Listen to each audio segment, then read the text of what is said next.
여러분 안녕하십니까, 진성호입니다. 오늘도 헌법재판소는 평일을 연 것으로 확인됐습니다. 그런데 헌법재판소는 윤석열 대통령의 탄핵심판 선고 기일조차 지정하지 않았습니다. 오늘도 그냥 지나갔습니다. 자, 빨라야 다음 주 17일입니다. 그러나 17일 가능성은 이제 거의 없습니다. 지금 윤 대통령의 탄핵 선고를 언제 할 것이냐가 초미의 관심사입니다. 지금 SNS, 인터넷 커뮤니티 등에는 각종 확인되지 않은 정보들이 횡행하고 있습니다. 윤석열 대통령 측과 국회 측 정청래 법사위원장 측에 21일 선고한다는 통보를 했다는 둥, 21일이 유력하다는 둥, 또 3명 이상의 헌법재판관이 탄핵에 반대해서 기각될 것이다. 아니다. 전원일치로 헌법재판관들은 이제 대통령 파면 합의를 봤다. 지금 6대인데 8대0으로 설득을 해서 대통령 탄핵 인용 발표를 할 예정이다. 아무튼 확인되지 않은 정보들이 횡행하고 있습니다. 어떻게 된 걸까요? 자, 이와 관련해서 국회 측 정청래 법사위원장이 글을 올렸습니다. 진성호의 융단 폭격 시작합니다. 헌법재판소 더불어민주당을 융단 폭격합니다. 자, 헌법재판소의 윤석열 대통령 탄핵심판 선고 결과에 관심이 높아지는 가운데 선고일과 관련한 정보들이 지금 쏟아지기 시작했습니다. 국회 탄핵소추위원장이자 법제사업위원장인 정청래 민주당 의원이 입장문을 올리고 선고 날짜 연락이 오면 즉시 공개하겠다고 알렸습니다. 자, 헌법재판소가 얼마 전 기자들에게 공지한 내용을 보면 윤 대통령의 탄핵심판 선고 날짜는 먼저 언론에 공개하기 이전에 윤 대통령 측, 국회 측에 일단 통지한 뒤 그 다음에 언론도 형평성에 맞게 특정 언론에만 주지 않고 한꺼번에 알린다는 취지의 공지를 띄웠습니다. 그런데 정청래 법사위원장이 선고 날짜 연락이 오면 즉시 공개하겠다고 했기 때문에 아직 통지가 안 온 것이 확실합니다. 자, 그런데 지금 SNS 인터넷 커뮤니티에 돌고 있는 정보는 어떤 내용들일까요? 자, 뉴스원에 따르면 헌법재판소가 17일 오전 11시에 윤 대통령 탄핵 심판을 선고한다는 취지의 가짜뉴스가 오늘 페이스북 등 SNS를 통해서 확산되고 있다고 합니다. 언론 속보를 가장했지만 가짜뉴스 생성기 프로그램을 통해 만들어진 허위 정보라고 뉴스원은 말했습니다. 이 밖에도 많은 정보들이 돌고 있는데 이거 다 가짜로 보입니다.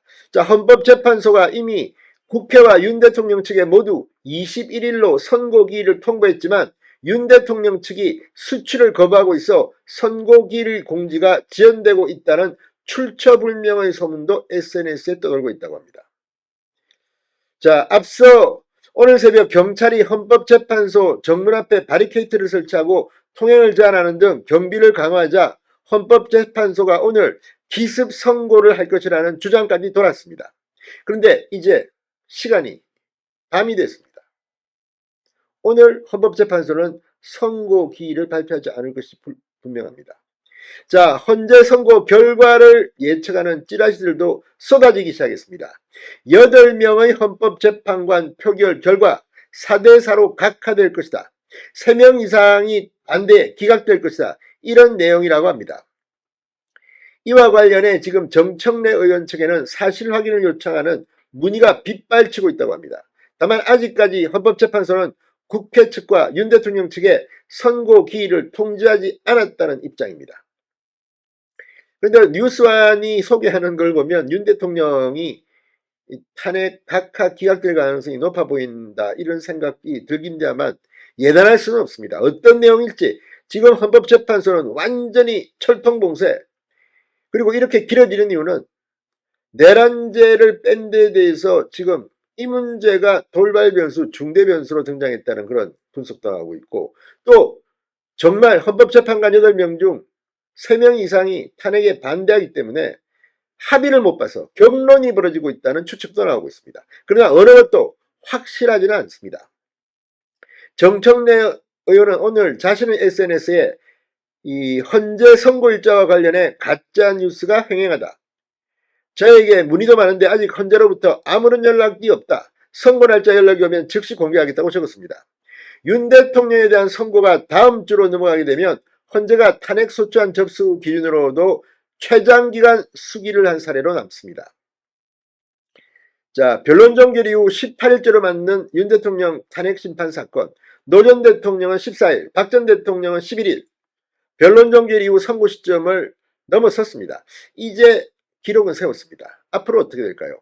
자, 오늘 이 헌법재판소 분위기 빨라야 다음 주로 넘어가게 되고 그 다음 주로 넘어갈 가능성도 있습니다. 어떤 사람들은 28일 날 선고 가능성이 높다는 추측도 합니다. 이건 모두 다 이유가 있지만 확실한 것은 없습니다. 그럼에도 이렇게 많은 관심이 쏟아지고 민주당이 저렇게 거리로 뛰쳐나오고 광화문에서 현장회의를 하는 것을 보면 헌법재판소 내에 민주당 쪽에서는 불리한 정황이 있는 게 아닌가, 이런 조심스러운 예측을 하게 됩니다. 자, 오늘도 헌법재판소는 재판관들이 머리를 맞대고 논의하는 평일을 이어갔다고 합니다. 자, 그런데 이 탄핵심판 쟁점에 대한 검토를 이어가고 있지만 결론은 잘 나지 않는 모양입니다. 아니면 지금 여론이 너무 뜨겁기 때문에 냉각기간에 맞는 걸지도 모릅니다. 자, 탄핵심판의 변론은 지난달 25일 종결됐는데 지금 오늘이 14일입니다. 원래 오늘 선고할 거라는 예상이 많았는데 오늘은 선고 예고도 못했습니다. 자, 이제 2주가 훌쩍 지나갔습니다. 언제 할까요? 빨리 할까요? 늦게 할까요? 오히려 윤 대통령 측이 헌재는 빨리 결과를 선고하라고 압박하기 시작했습니다. 이게 뭘 의미하는지. 아무튼 선고 기일 오늘은 넘어갔습니다. 언제일까요? 윤 대통령이 복귀할 것 같다는 생각이 문득 듭니다. 진성호의 융단 폭격이었습니다. 여러분 감사합니다.